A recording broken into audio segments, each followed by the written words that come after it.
Right now, you might feel a lingering ache in your hands, a phantom tightness as if you are still gripping a bow that was fired long ago. Perhaps your mind is wandering back to a moment you wish you could rewrite, replaying the snap of the string and the path of that single stray arrow until the memory feels etched into your very bones. You are lying here in the quiet, yet your thoughts are miles away, standing on a field you left hours ago, scanning the fog for a target that has already vanished. It is an exhausting way to live, this constant habit of reaching into the air to pull back what has already flown. The room around you is cooling, the shadows have settled into the corners, and the heavy pulse of the day is finally beginning to slow. But that internal archer refuses to stand down. You are not failing because your mind keeps returning to the shot you missed. You are not broken because your heart lingers in the space where you think you went wrong.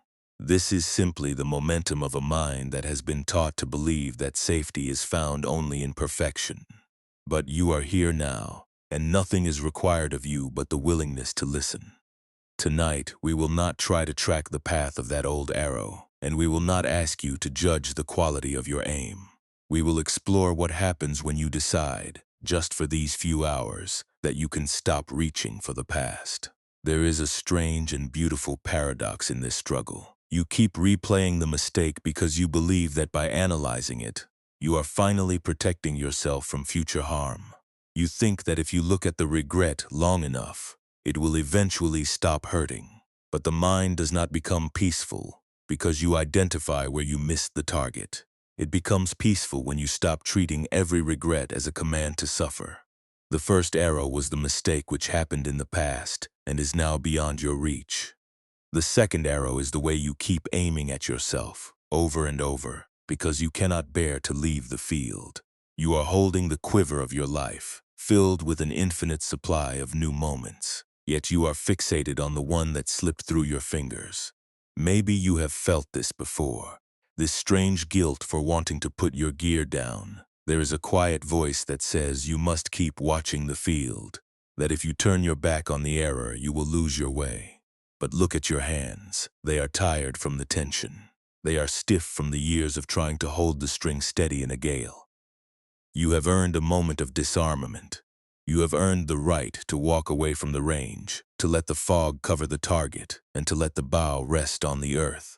We are not going to force your mind to go blank, and we are not going to demand that you forgive yourself in an instant.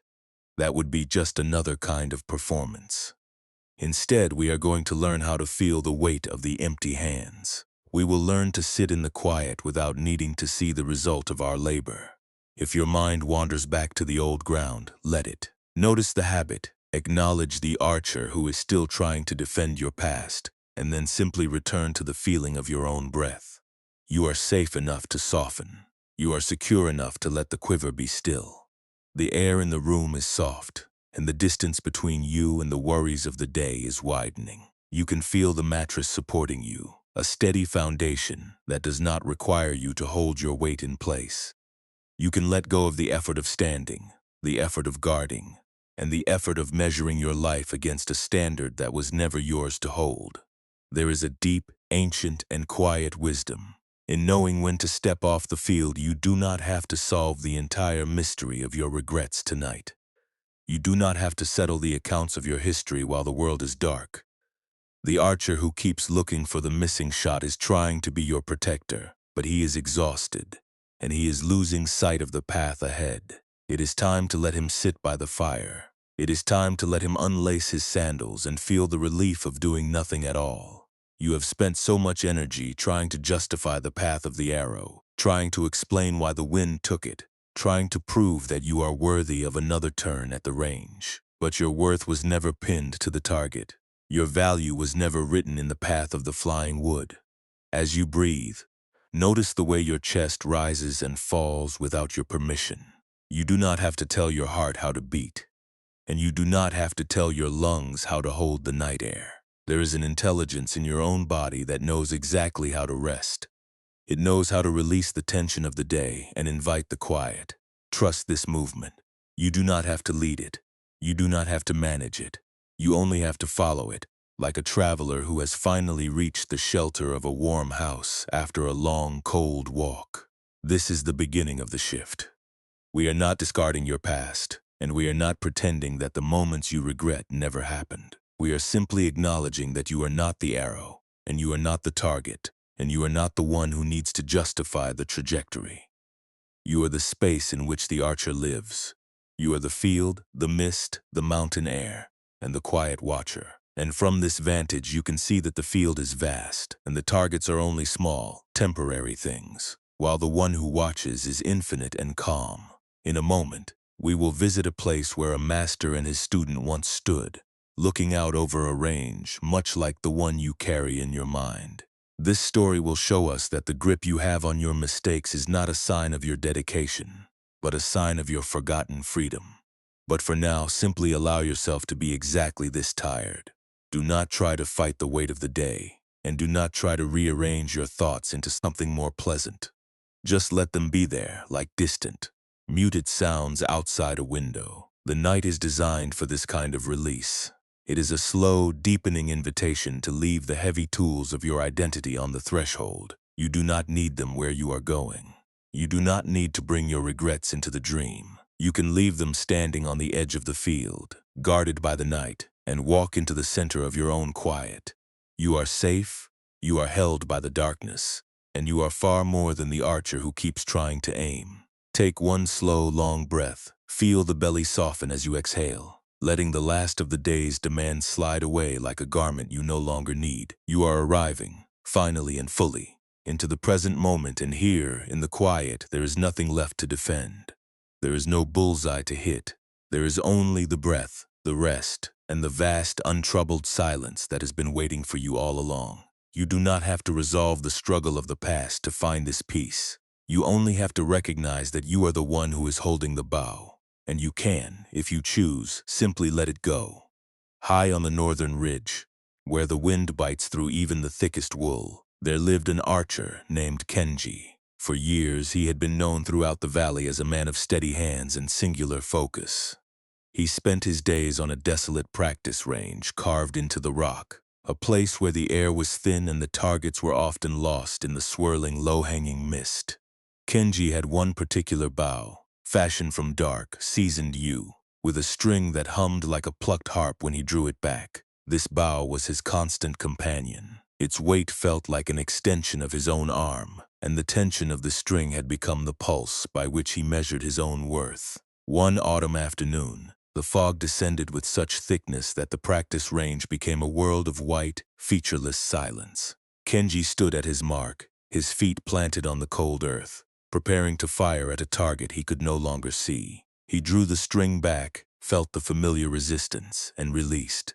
The arrow hissed into the void. A heartbeat later, there was no sound of wood striking straw. There was only the hollow whistle of the arrow vanishing into the white abyss. Kenji felt a sharp, sudden knot of frustration coil in his gut. He waited, listening for the thud, but the silence remained unbroken. He drew a second arrow from his quiver. His knuckles were white, his jaw set against the uncertainty of the mountain air. This shot, too, disappeared without a trace. Kenji reached for another, then another, his movements becoming frantic, his breath coming in shallow, ragged bursts. He was no longer shooting to hit a mark. He was shooting to solve the silence. He was shooting to prove that he could still find the center, even if the center was hidden from his eyes. When his quiver was finally empty, he dropped his bow, his shoulders shaking with the weight of a failure that he had no way to measure. He did not notice the figure standing near the edge of the clearing until a soft, rasping sound broke the stillness. It was a man, thin and bent, wrapped in a threadbare robe that seemed to carry the gray dust of the road. This was the master of the ridge, a hermit who lived in a cave behind the archery field, and was rumored to know the flight of every arrow that had ever been fired on the mountain.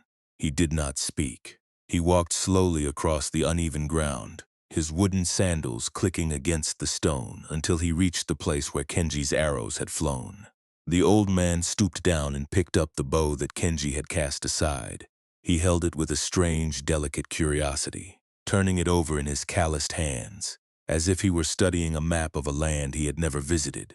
He did not look at the target. He did not look at the fog. He simply ran his fingers along the yew wood, tracing the grain, and then he plucked the string. The sound was faint, a lonely vibration in the vast, empty air.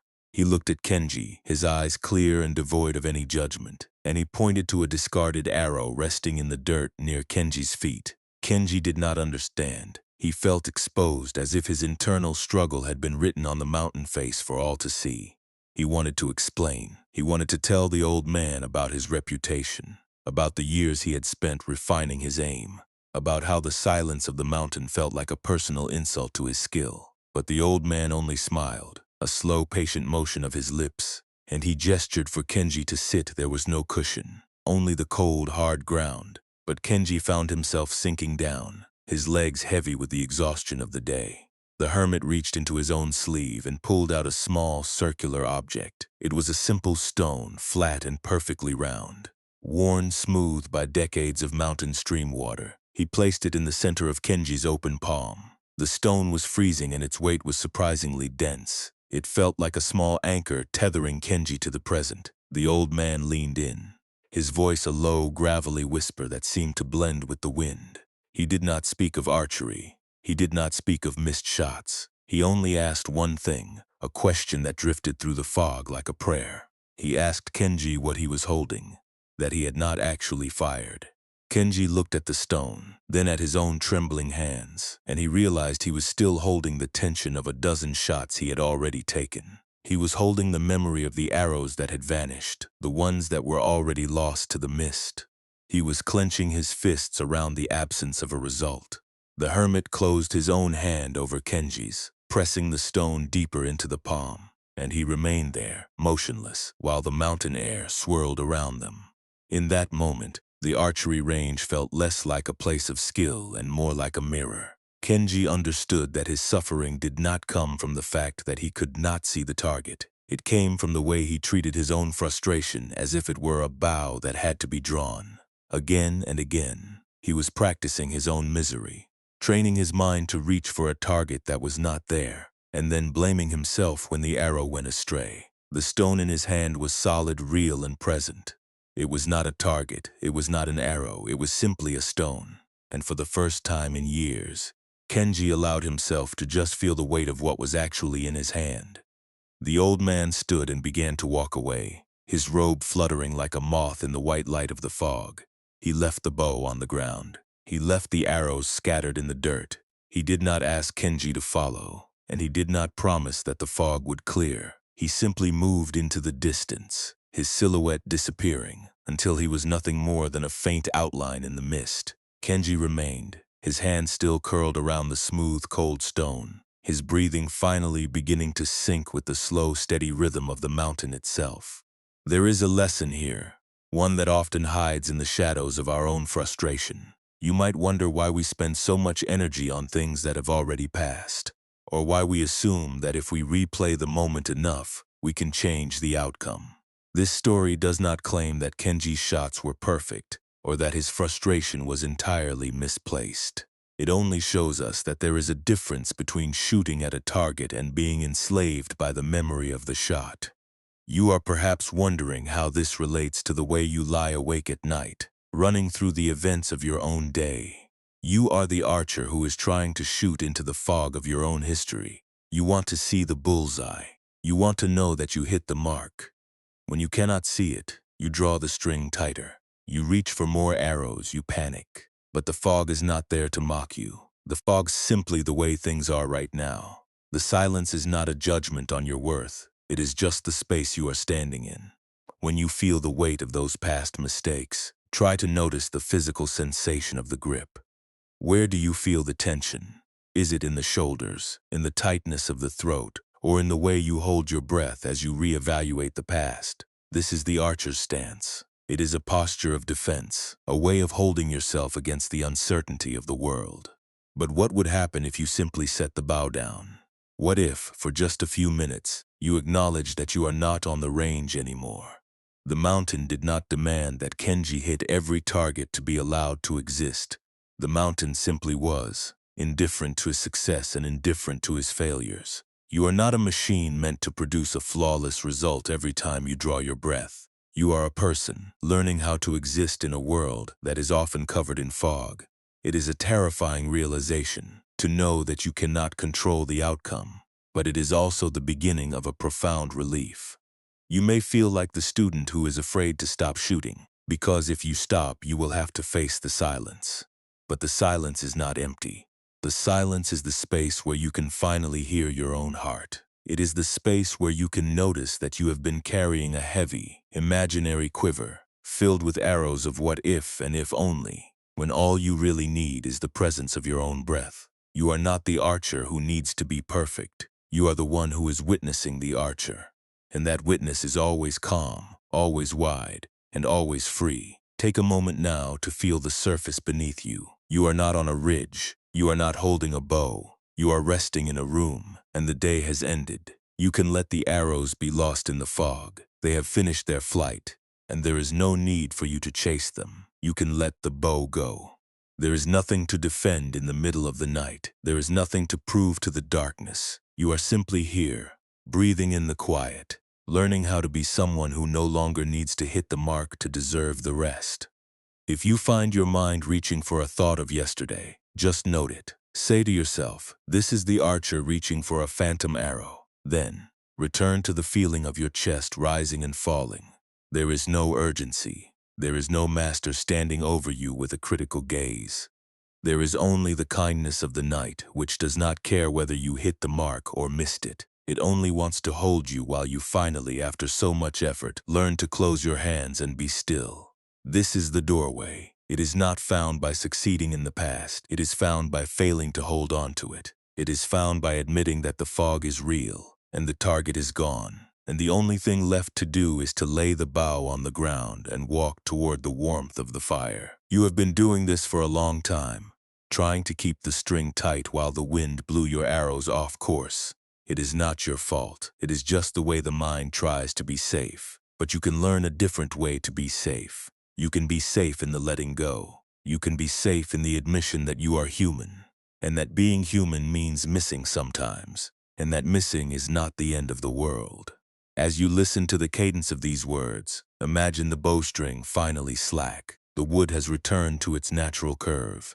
The tension that defined your day is dissolving into the soft air of the room. You are not losing your skill. You are not losing your identity. You are gaining your life. You are gaining the ability to experience the evening without the constant, draining evaluation of your own performance. You are finally allowing yourself to be a person who is not defined by the shot, but by the breath that follows it. There is more to discover as we move deeper into this. But for now, just feel the invitation. The night is a vast open field, and you are not being asked to fire a single thing into it. You are only being asked to arrive. You are being asked to notice the stone in your hand, to feel its cool, steady reality, and to remember that you can hold something without needing to throw it. You are here. You are enough.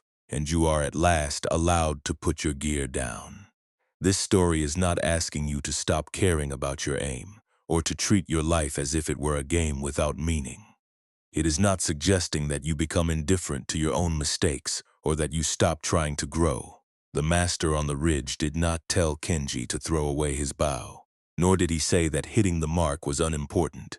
He simply invited Kenji to notice something he had been ignoring for a long time. He pointed to the difference between the actual flight of the arrow and the internal war Kenji was waging against the silence. When we talk about letting go, it often sounds like we are being asked to abandon our values or to surrender the people and projects we hold dear. But that is not what is happening here. Letting go is not an act of subtraction where you lose parts of yourself. It is an act of seeing. It is the capacity to recognize when the arrow has already flown, and to stop standing on the field, screaming at the fog to give it back. The pain of the first shot, the one that went astray or hit the mark or vanished into the mist, is a part of being human. That is the experience of living. It is the friction of being a person in a world that rarely aligns perfectly with our expectations. However, the extra suffering you feel tonight, the kind that keeps you awake and makes you feel heavy in your own chest, is rarely about that first original impact. It is about the second arrow you fire at yourself afterward. It is about the way your mind decides that because you missed, you are somehow less than you were before. It is about the way you reach for that imaginary bow in the middle of the night, drawing back the string of your own self-judgment, aiming at the version of you who failed. You believe that if you just analyze the mistake enough, if you just hold yourself to a high enough standard of guilt, you will prevent it from happening again. But that is not protection. That is just another way to keep the wound open. The wisdom here is not about becoming a person who never feels disappointment. It is about becoming a person who knows how to put the bow down once the shot is finished. It is about realizing that your identity is not tied to the results that vanish into the fog. Think about the way your mind works when you are anxious. It feels like you are guarding a gate that has already been left wide open. You are pacing back and forth, checking the locks, convinced that if you stop for a second, the past will somehow invade the present and ruin everything you have left. But the past is not a thief that is waiting to break in.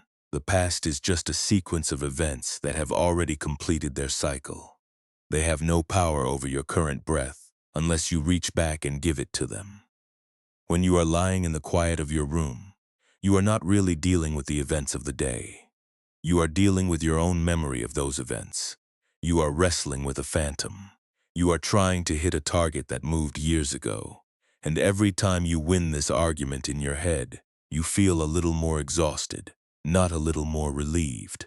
This is what Buddhist wisdom calls the space of awareness. It is not a place where you go to hide from your feelings. It is a place where you are large enough to contain them without being consumed by them. When you feel that tightness of overthinking, you are essentially looking at the fog. Instead of accepting the fog as the current condition, you are trying to pierce it with more and more arrows. You are convinced that if you just think harder, if you just suffer more, if you just stay awake until the sun rises, the answer will appear.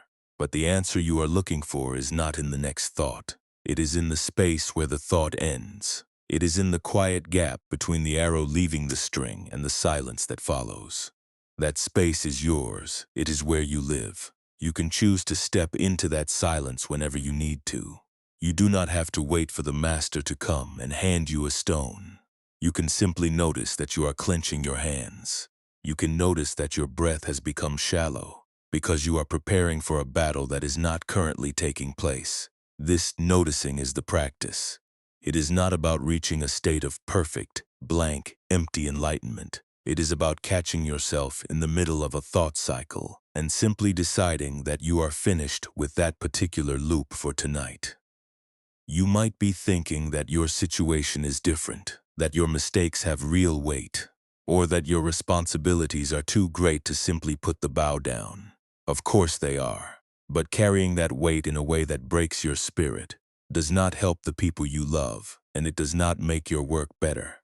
It only makes you brittle. A bow that is kept drawn forever loses its ability to fire. It loses its life. You need to return to your natural state, where the wood is relaxed and the string is loose. You need to be able to fire when it is time to fire, and to rest when it is time to rest. The Buddha pointed toward a middle way, which is often just a fancy way of saying that you don't need to live in the extremes of perfection or despair. You can stand on the field, you can hold your bow, and you can even fire your arrows. But when the shot is over, you can breathe, you can lower your arms, you can acknowledge the wind, the fog, and the uncertainty without needing to be the one who controls them. You are allowed to be present for your own life even when it is messy, even when it is incomplete, and even when it is not going according to your original design. Think of the way a river moves. It encounters rocks, logs, and unexpected bends. It does not stop to regret the turn it made a mile back. It does not hold meetings to analyze why the flow was turbulent at that particular spot. It just keeps moving. It is always present. You are the river, and you are also the one who is trying to build a dam to stop the flow, because you didn't like the way the water looked yesterday. But you don't need a dam. You need a way to let the water move through you without taking you with it. This is compassion. It is the ability to look at your own suffering and say, I see that you are hurting, and you don't have to carry this alone. I am here to witness this. I am here to hold the space for this feeling. Compassion is not a soft, weak emotion that ignores the truth. It is the strongest force you have. It is the ability to face your own mistakes, your own fears, and your own regrets, and to offer them the same gentle, non-judgmental presence that the old master offered to Kenji on the ridge. You don't need to fix yourself to be worthy of peace. You don't need to achieve a certain level of stillness before you are allowed to rest. You can start right where you are, in the middle of your tiredness, in the middle of your doubt, and in the middle of your long-standing habits. You are already exactly the person who is capable of waking up to this. You are already the one who is witnessing the archer, and that is enough. It is more than enough.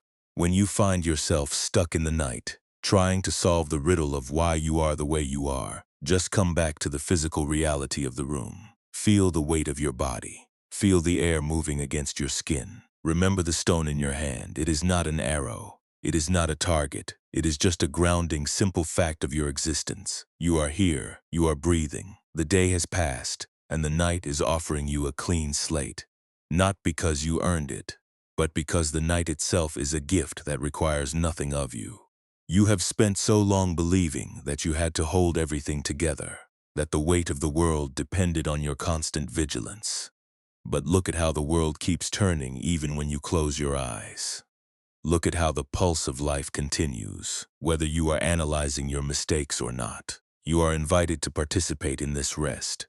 You are invited to step out of the frantic rhythm of the archer and into the slow, steady rhythm of the night. It is a transition that happens in tiny, almost invisible increments. You let go of one thought, and then another.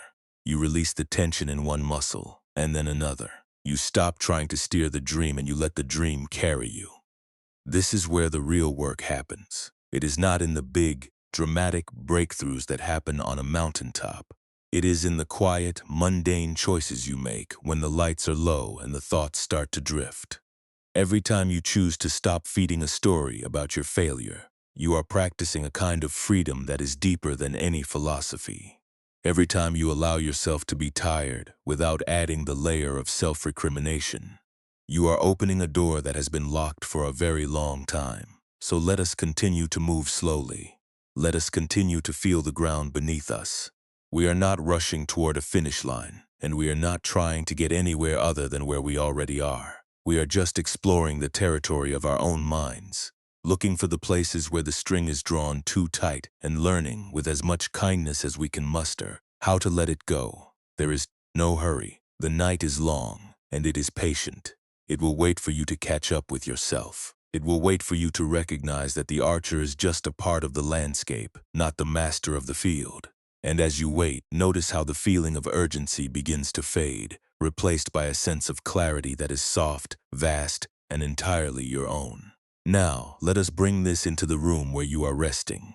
You have a bow in your mind, and you have a quiver full of arrows that you have been carrying for far too long. If it feels right, begin by letting your body settle into the surface beneath you. You do not need to sit in a rigid posture. Just allow your weight to sink into the bed, feeling the support of the mattress, the stillness of the air, and the safety of the dark. Notice the tension in your shoulders, those small, tight hinges that have been holding the weight of your day. See if you can invite them to soften just a little, letting the muscles widen and release. Take a breath slow and deep. As you inhale, feel the air filling your lungs, and as you exhale, imagine the tension of the archer's stance leaving your frame. You are not on the mountain ridge now. You are in the quiet of your own sanctuary. There is no bullseye to strike here, and there is no wind to account for. You are only here to breathe, and to be present, and to observe the movement of your own mind. If your thoughts are active, do not fight them. Just watch them as if they were arrows being drawn from a quiver. You do not have to fire them. You do not have to aim them at a target. You only have to recognize them for what they are. Perhaps you have a specific worry that has been recurring lately. Maybe it is a regret about a conversation, a fear about a decision, or a sense of unfinished business that follows you into the night. Do not try to solve it right now. Do not try to analyze the outcome or fix the past. Simply bring it into your awareness. Let it be like an arrow you have pulled from the quiver. Hold it in your mind for a moment, not with the intent to shoot, but with the intent to see. What color is the fletching? How heavy is the shaft? What does it feel like to hold this particular regret in your hand, knowing that you do not have to let it fly? You might notice that the desire to fire it is very strong. Your mind is so accustomed to the act of shooting that it feels unnatural to hold the arrow still. It feels as if by holding it, you are failing to do your duty. But this is the practice. You are learning to interrupt the cycle of the second arrow. You are choosing to witness the urge to judge yourself, the urge to replay the past, and the urge to fix the future, without acting on it. As you hold this arrow in your mind, take another breath. Feel how your hand relaxes when you admit that the target is already lost to the fog. You are not losing your grip on reality. You are gaining a new understanding of your own power. You can imagine now that you are setting the arrow back into the quiver. Or, if it feels better, you can imagine placing the arrow on the ground beside you, letting it rest in the cool, dark earth. There is no need for it to be fired tonight. The world will not crumble if you leave a few things unsaid, or a few mistakes unanalyzed. The targets can wait for the morning.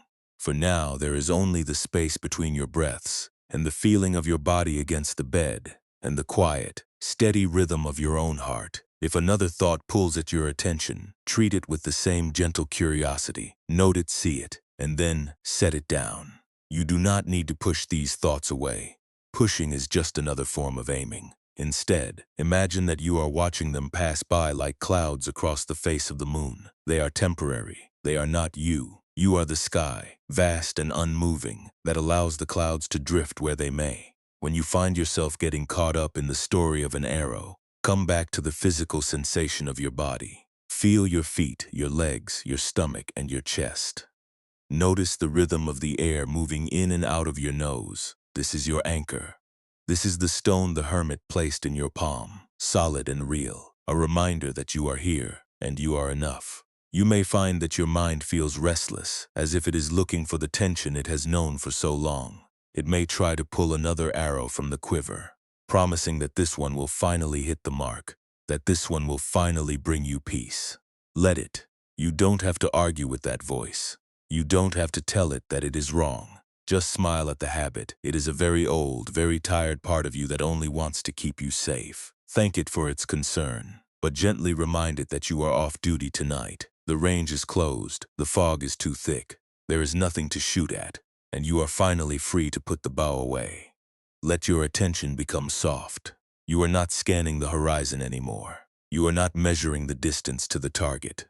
You are simply allowing your awareness to widen, filling the room, feeling the boundaries of your body as they blur into the dark. It is a deep, luxurious relief to let the arms go limp, to let the chest become heavy, and to let the mind cease its frantic work. You have carried this bow for so long that you have forgotten how light your hands feel without it. Take a moment to just savor this lightness. Even if you only manage this for a few heartbeats, it is enough. Even if you find yourself back in the habit of worrying within seconds. The fact that you noticed is the practice. You are not a failure because your mind is active. You are a student of your own awareness. Every time you return to the breath, you are choosing a different path. You are choosing to stop the firing of the second arrow. You are choosing to let the past remain where it is, in the memory of the mist, and to let the present be exactly what it is, a quiet space of rest. There is a natural rhythm to this, a movement that is as ancient as the tides we grasp. We suffer, we notice, we release. We repeat the cycle until the grasping becomes less frequent and the release becomes more natural. It is a slow, deepening process that respects your pace. You are not being asked to climb the mountain in a single night. You are being asked to take one step toward the warmth of the fire. You are being asked to acknowledge that you are human, and that being human is a beautiful, messy, and impermanent experience that does not require perfection to be loved. Feel the support of the bed beneath you, more solid and more reliable than any of your worries. Let your jaw unhinge, letting the teeth part just a little, allowing the tension in your face to dissolve. Feel the eyes sink deeper into their sockets, letting the gaze go unfocused, letting the need to see the target fade away. You are safe here. You are surrounded by the silence, which is not an enemy, but a friend that understands your need to be still. If a wave of regret washes over you, let it pass. Do not climb on board. Do not try to analyze the currents of the water. Just watch the wave rise and watch it crest and watch it break on the shore of your awareness. It is just a thought. It is just a sensation. It has no more power than you give to it. By staying here in the breathing, in the body, you are withdrawing your consent to be swept away. You are staying on the shore, watching the ocean of your own mind, knowing that you are the one who is witnessing the sea, and you are not the one who is drowning in it. The practice is not about achieving a special state. It is about resting in the state you are already in, without judging it. If you are tired, be tired. If you are anxious, notice the anxiety. If you are bored, sit with the boredom. Everything that arises is just another guest, arriving at your temple, staying for a while, and then moving on. You are the temple keeper. You are the host. You do not need to chase them away, and you do not need to invite them to stay forever. You only need to open the door, notice who is there, and continue with your own quiet, steady breathing. As you drift deeper, notice how the very act of trying to stop thinking begins to drop away. You are not trying to be a person who doesn't think. You are simply being a person who doesn't believe everything they think. It is a subtle difference, but it is the key to the whole field. When you don't believe that every thought is a command, you don't have to act. You don't have to aim. You don't have to fire. You can just be. This is the place where the archer begins to sleep. He is setting his gear on the floor, one piece at a time. The bow is heavy. The quiver is full. The sandals are dusty. But he is stepping out of his armor. He is feeling the cool air on his skin, a sensation he hasn't noticed in years. He is realizing that he doesn't need to be ready for the target anymore. The target is gone. The mist has claimed it, and he is finally, wonderfully, just a man, resting by a fire that has been burning for him all along. Years later, when the memory of the fog-covered range had begun to soften into a quiet story, Kenji found himself serving as a groundskeeper at a small, remote monastery tucked into a steep canyon. He was no longer the archer who sought to pierce the center of every target. He was a man who spent his hours tending to the stone paths that wound through the temple gardens. His work was simple, involving the careful placement of river rocks and the constant, rhythmic sweeping of fallen leaves from the mossy ground. He still carried a bow, but it remained tucked away in his hut, its string loosened, its presence a reminder of a life that had finally learned to be still.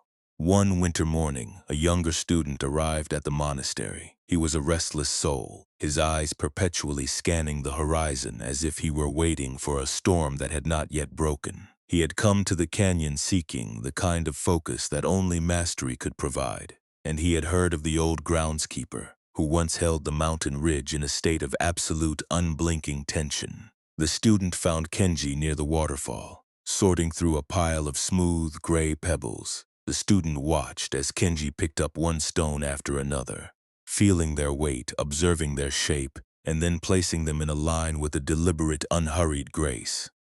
The student interrupted the silence. He asked Kenji how it was possible to work with such slowness when the world was so clearly demanding speed. He spoke of his own life as a series of urgent, unresolved tasks, each one requiring an immediate, perfect action. He told Kenji that he felt like an arrow that had been pulled back for years, vibrating with a potential energy that had nowhere to land. He was exhausted by his own vigilance. He was terrified that if he relaxed his grip, he would simply fall apart, and all the progress he had painstakingly built would vanish into the air. Kenji did not answer immediately. He looked at the student, then back down at the pebbles, and he held out his empty palm. He asked the student to place a heavy, jagged piece of slate into his hand. The student complied, and Kenji felt the rough edges press into his skin. He held it for a long moment, feeling the cold, hard reality of the stone. Then, with a slow, gentle motion, he walked over to the edge of the rushing stream that cut through the garden. He did not throw the slate. He did not aim it at a mark in the water. He simply turned his hand over and watched the stone fall into the current. The water swallowed the slate in an instant. There was no splash that lingered, no ripples that lasted more than a second, and the stream continued on its way as if nothing had ever been added to it. Kenji turned back to the student and explained that the slate was not a burden he had to carry, nor was it a message he had to deliver to the river. It was simply a piece of rock that had been part of his path for a moment, and then, because the time for holding it had ended, it had moved on. He asked the student if he could see the difference between the stone itself and the story of the stone. The student stood in silence, the damp, cold air of the canyon pressing against his skin. He looked at his own hands, which were clenched at his sides, the knuckles still white from the effort of maintaining his focus. He saw that he was treating his own life like the jagged piece of slate. He was clutching it so tightly that his hands were raw, convinced that if he let go, he would be betraying his own purpose. But he realized that the stream of time was moving whether he held the slate or not. The river did not need him to hold the stone to be a river.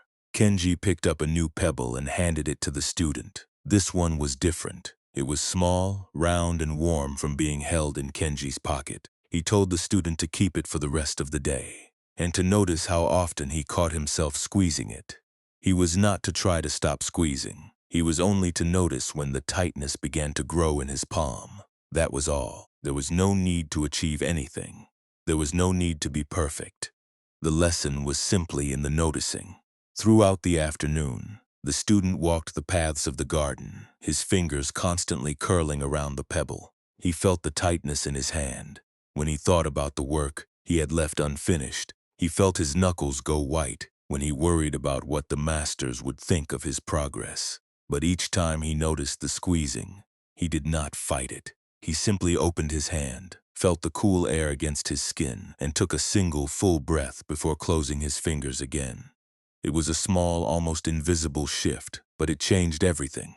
By the time the sun began to dip behind the jagged peaks of the canyon, the student felt a strange, new sensation in his body. He was still tired, and he still had all the responsibilities he had faced that morning, but the sense of urgent, vibrating tension had begun to recede.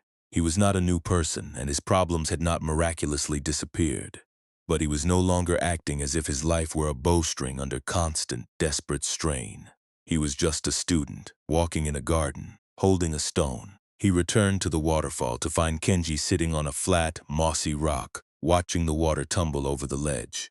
He handed the pebble back, his touch light, his hand no longer locked in a rigid, protective claw. He did not ask for a secret teaching. He did not ask how to master his focus. He simply sat down beside the old man, letting his shoulders slump into a natural, easy curve, and watched the stream together with him. He realized that the practice of letting go was not a single heroic act, but thousands of tiny, repetitive choices to breathe when the instinct was to clench. This shift, however subtle, allowed the student to see the world differently. He realized that the anxiety he had been carrying was not a necessary tool for survival, but a habit of the mind that had been mistaken for wisdom. He saw that he could be diligent, he could be careful, and he could be present, all without the underlying roar of fear. He saw that his own existence was like the stone in the water. It would move, it would change, it would encounter the current, but it would always be, fundamentally, held by the same river that supported everything else. There is a profound freedom in this realization. You are not the archer who must hold the tension of the bow to ensure the safety of the world. You are the one who is learning to hold the pebble of your own experience with a soft, open palm. You do not need to drop the pebble forever. You only need to learn that you can open your hand whenever you need to breathe. You can rest in the knowledge that the stream of your life is not interrupted by your moments of release. It is actually nourished by them. It is made clearer by the spaces you create when you stop clutching. Think about the places in your own day where you are still squeezing the slate.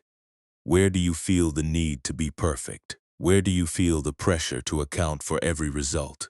These are the moments where you have the opportunity to practice the student's pebble. You don't have to be a monk in a canyon to do this. You can do it while sitting at your desk, while driving your car, or while lying in your bed at night. You can notice the squeeze, you can open the hand, and you can take a breath. That is enough. Transformation is not a sudden, loud event. It is the quiet, repeated decision to not be a prisoner to your own urgency. It is the wisdom that recognizes that the world will not fall apart because you decided to be human. It is the grace of admitting that you are tired, and that being tired is not a failure, but a sign that you have been living with your whole heart. You can let the tension be there. You can even acknowledge the fear, but you no longer have to let it command the shape of your hand.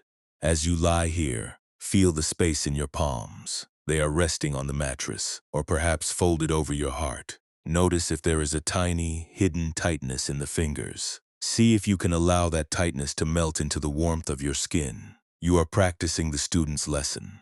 You are learning to let the stone be a stone, and your hand be a hand. You are learning that the river of your existence is wider and deeper than the small, sharp fragments you have been so afraid to release. The night is vast, and it is holding you just as the river held the slate. You do not have to struggle to stay afloat.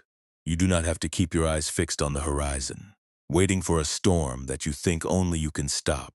You can close your eyes. You can allow the darkness to be a soft, enveloping presence that asks nothing of your focus. You are allowed to be small. You are allowed to be unfinished. You are allowed to be exactly where you are, in this moment, held by the quiet, and finally, gently, letting go. Feel the weight of your body again, sinking into the peace of the mattress.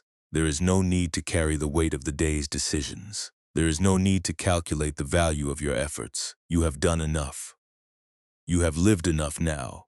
It is time for the rhythm of the breathing to lead. It is time for the archer to put the bow down, and for the student to sit by the water, listening to the flow, and feeling for the first time in a long time the coolness of the air on an open hand. You are safe. You are still, and you are becoming, breath by breath, the one who no longer needs to grasp to be whole. You have been carrying the weight of the bow for so long that your muscles have forgotten how to be loose. It is easy to assume that if you stopped holding the tension, the structure of your life would collapse. You believe that your vigilance is the only thing keeping the world in order, and that your constant internal review of the past is the only way to ensure safety. But what if the effort you are spending is not actually protecting you, but rather exhausting the very person who needs to be protected? Consider the way your mind approaches a difficult memory. It is like an archer who refuses to leave the field after the light has failed. You pick up the arrow of a regret. You examine its weight, you study the way it flew, and you demand that it explain itself. You are convinced that if you solve the riddle of why that shot missed, you will be immune to missing in the future. But the mind does not grow safer through this repetition. It only grows more restless. It learns the shape of the mistake so well that it begins to see that mistake everywhere, in every new moment you inhabit. This is the extra weight you have been adding to your own shoulders. When life presents a challenge, a disappointment, or a genuine failure, that is the first impact. It is unavoidable. It is simply the nature of living in a world that is always moving, always changing, and always beyond our total command. But the second impact is the one you authorize. It is the story you write about yourself because of that first event. It is the internal verdict that says, because I missed that target, I am somehow unworthy, or I am destined to miss again, or I must stay on the range forever to make amends. You are treating your own history as a court of law that is permanently in session. You are the judge, the jury, and the prisoner, all at the same time, pacing the floor of your own mind, trying to convince yourself that if you just argue the case one more time, the verdict will change. But the verdict was rendered the moment the arrow hit the ground. The past is not waiting for your final argument. It is already gone. When you reach into your mind to pull out that old grievance, you are not protecting yourself. You are simply reopening a wound that had already begun to heal. This is why you feel so heavy at the end of the day. You have spent your energy trying to change what has already happened, rather than living in the reality of what is currently here. Think of how much energy is required to maintain the archer's posture. It is a locked, frozen state, one that keeps you from noticing the warmth of the sun or the shifting patterns of the clouds. You are so busy guarding the past that you are absent from the present. And because you are absent, you feel vulnerable, which drives you to grip the bow even tighter. It is a loop that feeds itself, a cycle of suffering that promises safety but delivers only exhaustion. The insight here is not that you are wrong for feeling this way. Your desire to be safe is a human instinct, and your desire to learn from your mistakes is a sign of a thoughtful heart. But there is a point where the effort turns into resistance. Resistance is the archer's refusal to accept that the arrow has already flown. It is the belief that the past can be negotiated with if you just put enough pressure on the string. Buddhist wisdom suggests a different path. It does not ask you to love your mistakes, and it does not ask you to ignore your failures. It asks you to stop acting as if you can reach into the air and pull back the flying wood. To let go is to acknowledge that the arrow is gone. It is to accept that you are in a new moment, with a fresh quiver, and that you do not need to bring the ghost of the last shot into this one. This is not coldness. This is the ultimate compassion. When you stop beating yourself up for the mistakes of yesterday, you are finally free to be present for the people and the tasks of today. You are finally able to see the world as it is, rather than through the lens of your own unfinished business. You are afraid that if you stop the internal review, you will lose your identity. You worry that if you are not the one who is constantly scanning for errors, then you will become careless or drifting.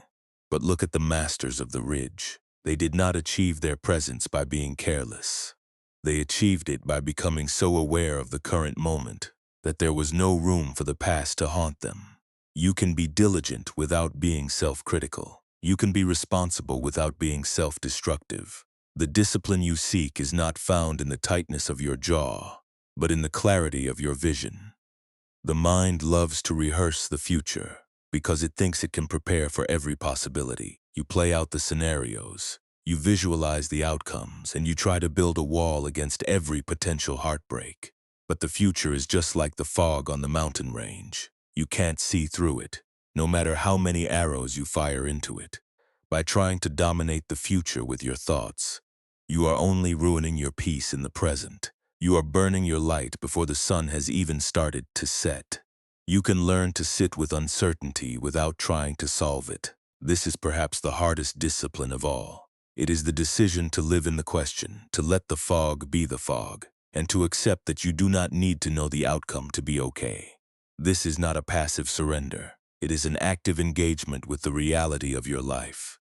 It is the courage to say, I don't know what is coming, and that is all right. I am here, I am breathing, and I will meet whatever arrives when it arrives, not a moment before. You have spent so long using shame as a tool to keep yourself in line. You have told yourself that if you felt bad enough, if you worried enough, then you would stay on the right path. But shame is a terrible teacher. It does not lead to wisdom. It leads to hiding. It leads to the kind of exhaustion that makes you want to sleep forever, just to get away from your own internal voice. You can choose a different teacher. You can choose kindness.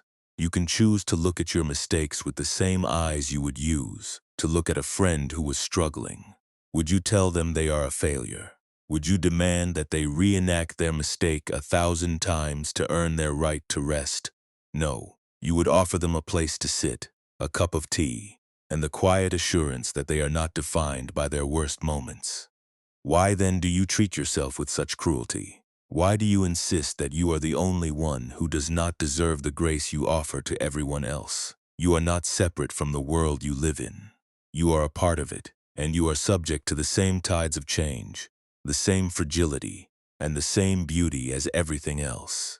When you learn to forgive yourself, you are not letting yourself off the hook for your behavior. You are simply stepping out of the courtroom, leaving the prisoner's bench, and walking back into the garden of your own life. Transformation is the realization that you are not the archer who is failing. You are the field that allows the archer to stand, and you are the witness that watches him try, and you are the rest that comes when he finally puts the bow down. You don't have to change your personality to find this. You don't have to become a different person. You only have to become more aware of the one who is already there, the one who is watching the thoughts, the one who is feeling the breath, the one who is underneath all the striving, already whole. As you listen to these words, feel how your nervous system begins to unclench. It is recognizing that there is no predator here. There is no test you are failing. There is no one grading your performance in the dark. You are simply a human being, finishing a long, complicated day and finding your way back to the stillness. Let the concepts of control and resistance fall away. They were only tools you picked up because you were scared. Now, in the safety of this quiet, they are unnecessary. You can leave them on the floor, like boots you have kicked off after a long hike. You are entering a state where your identity is not based on your achievements or your failures or the quality of your aim. It is based on your capacity to be here, to be present, and to be gentle with the mind that tries so hard to protect you. This is the deepest kind of healing. It is the homecoming of the mind that has finally stopped running from itself. And as you feel this, let your breath become even slower, letting the rhythm of your own heart be the only thing that guides you. The archer is gone, the quiver is empty. There is only the night, the rest, and the quiet, unending peace that was there before the first shot was ever fired. You are doing well. You are exactly where you need to be, simply resting. This wisdom does not belong only to mountains and ancient temples. It is meant for the kitchen table, the quiet desk, and the lonely drive home. You encounter the archer's struggle every single day, often in ways that feel small, fleeting, and yet deeply draining.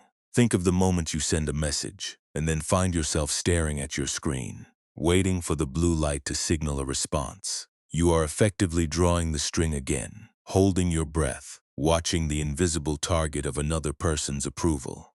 You are not waiting for a simple reply. You are waiting for the validation that says you are worth being seen. When the reply is slow, or perhaps not what you hoped for, you feel that same cold knot of the missed shot. You replay the message, wondering if you should have said something different, or if your timing was off. You are back on the range, firing arrows into the fog of someone else's life, and it is exhausting. In those moments, the practice is to notice the urge to check the screen. Notice the physical sensation of the weight, the way your chest feels slightly hollow, the way your thumb hovers over the glass. You are not required to throw your device away, but you are invited to change the way you hold it. Can you set it down just for a moment and feel the weight of your own existence independent of that notification? You are whole. Even when the screen is dark, you are enough. Even when the silence from the other side feels like a rejection.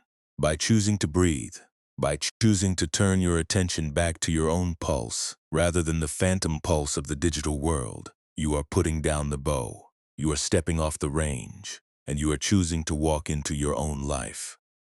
This same pattern emerges when you lie awake, thinking of a conversation from 3 years ago. You are trying to rewrite a story that has already been bound in ink. You want to go back to that room, change your tone, add a word of clarity, or remove a moment of vulnerability that felt like a mistake. But the past is a finished landscape. You can look at it. You can learn from its terrain. But you cannot change the path of the river that has already flowed through it. Trying to do so is like attempting to catch the wind in a net. You are only burning the energy you need for tomorrow. Tonight, let the ghost of that conversation remain in the corner of your memory. You do not need to settle the account. You do not need to prove you were right or that you were wise. You can let the past exist just as it is, flawed and incomplete, and still be worthy of a peaceful night. There are times, too, when you compare yourself to those who seem to be hitting every target with effortless precision. You look at their lives and you feel a sharp pang of envy, a sense that you are falling behind in a race that you never actually signed up for. You think that their ease is a result of their talent, and that your struggle is a result of your character. You start to push yourself harder, taking on more, saying yes to things that deplete you, all in an attempt to prove that you are not broken. This is the ultimate act of firing into the fog. You are chasing an image of someone else's life while your own life waits in the shadows, unlived and unacknowledged. You are allowed to be where you are. You are allowed to be in a season of growth that is slow, quiet, and entirely yours. You do not have to mirror their pace. You only have to walk your own path, at a speed that allows you to see the ground beneath your feet.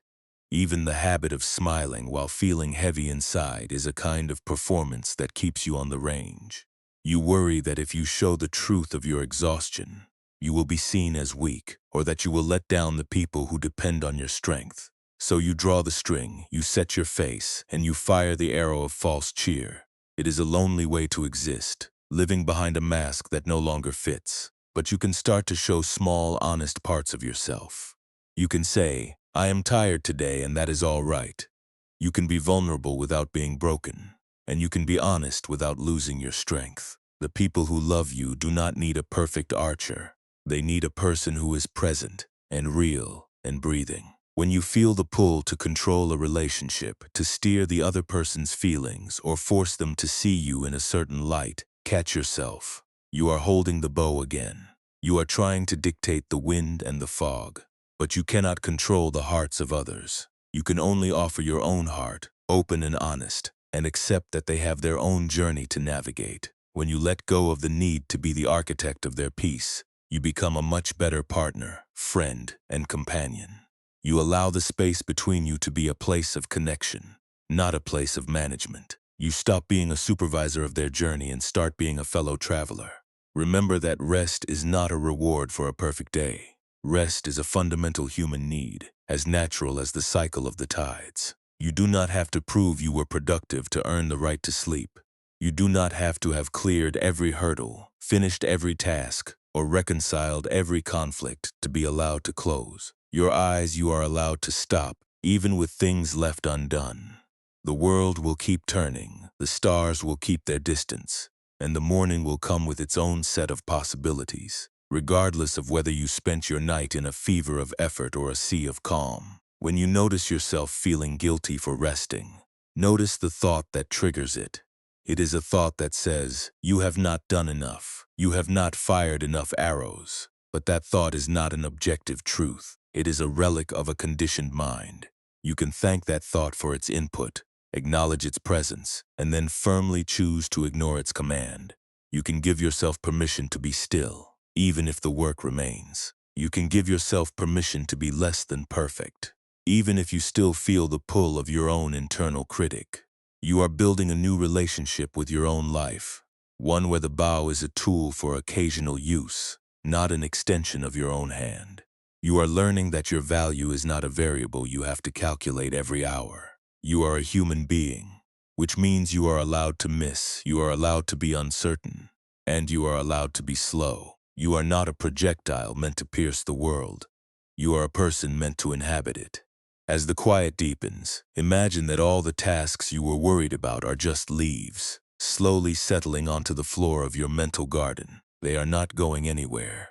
They will be there in the morning, ready to be tended to if you choose. But tonight, they are just part of the landscape. You do not need to sweep them away. You do not need to categorize them. You only need to let them rest.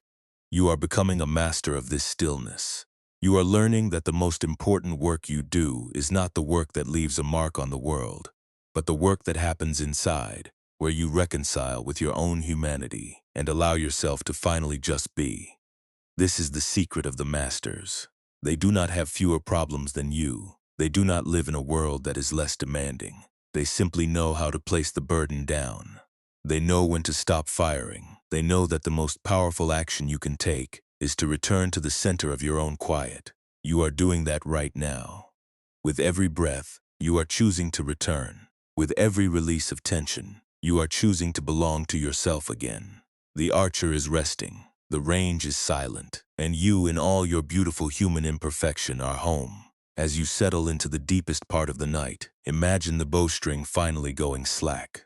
The wood of your tension is returning to its natural curve. The arrows you have been firing into the dark, those sharp questions of why and how and what if, are no longer taking flight. They are simply settling into the grass, becoming part of the quiet earth. You are standing in the middle of a vast, unhurried field, and the fog has thinned until it is nothing more than a soft, cooling mist on your skin.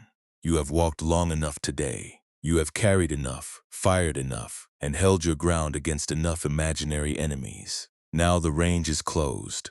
The targets have dissolved. The master of the ridge has long since returned to his cave, leaving you with only the space, the breath, and the vast, welcoming silence. Feel the floor beneath you, solid and unmoving. It does not demand that you perform. It does not ask for your excellence. It only offers to hold you. Just as the earth held the stones the hermit turned over in his hands. You can let the muscles in your legs grow heavy, sinking into the weight of your own body. You can let the tension in your back, which has held so much of your need to control, release its grip on your spine. Your shoulders are becoming soft, wide, and light. Your jaw is unhinged. Your eyes are resting behind closed lids, no longer searching the horizon for a mark to hit. This is the beauty of the archer who is finally finished. He does not fear the lack of a target. He does not mourn the arrows he did not fire. He is simply present. He is a person who has discovered that being alive is not a performance, but a rhythm. You are joining that rhythm now. With every exhale, Imagine the air leaving your body like a sigh of relief that spans years. It is the sound of the string returning to stillness. It is the sound of a heart that no longer needs to be defended. The night is deep, and it is full of a kind, indifferent grace. It does not care if you were a master archer today or a student who missed every mark. It cares only that you are here, breathing, and that you have arrived at the end of your striving. You can let the thoughts come and go, but treat them as falling leaves in a winter garden. You do not need to catch them. You do not need to label them. You can just watch them land, one by one, until the ground is covered in a quiet, undisturbed peace. There is no more need to rehearse the future. The future will arrive in its own time, and it will be as mysterious and as foggy as the mountain was to Kenji. But you do not need to master it tonight. You do not need to pierce it with your thoughts. You can leave the future where it is, waiting for the morning, and you can stay here, in the sanctuary of this moment. The past is not a riddle you must solve before you earn your sleep. The past is simply the place you have been, a path already walked, a field already crossed. You can leave your arrows there. You can leave your quiver by the door. Your heart is a temple that has been busy with the noise of the world. It has been a hall of judgment, a room of analysis, a workshop of effort. But tonight, that hall is empty. The fires have burned down to a warm, glowing ember. The echoes of your striving have faded, replaced by the slow, steady pulse of your own life. You are not losing your way. You are finding it. You are discovering that the person underneath the effort is someone who is fundamentally, irrevocably calm. As you drift closer to the edge of dreams, notice the space that opens up in your chest. It is a wide open field where you can finally stop holding your breath. You are safe enough to let the world continue without your intervention. You are safe enough to let the problems of your day remain for a few hours in the dark. You are not abandoning your life. You are simply allowing yourself to be a part of it, instead of the one who is constantly fighting to maintain it. The stone you held in your hand earlier, that anchor of simple reality, is still with you. It is the feeling of the bed beneath your weight. It is the sensation of the cool pillow against your cheek. It is the sound of your breath, quiet and regular, moving like the tide on a shore that has never known a storm. Hold on to that feeling. If you hold on to anything at all, it is enough. It is more than enough to carry you into the dark. Everything that needs to happen tomorrow will happen, but it does not need to happen while you are resting. You are handing the reins over to the night. You are trusting the silence to guard the range until the sun returns. There is no one waiting for a result from you now. There is no one measuring the distance of your aim.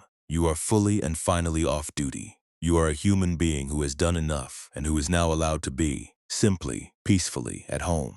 As the last traces of the day dissolve into the shadows, remember that you are not a projectile meant to be shot. You are not a mark meant to be hit. You are the space where the flight happens. You are the stillness where the sound of the string rings out and dies away. You are the wide, open sky that remains after all the arrows have fallen. What if the peace you have been waiting for was not something you had to earn with your aim, but something you could simply step into once you stopped reaching for the mark?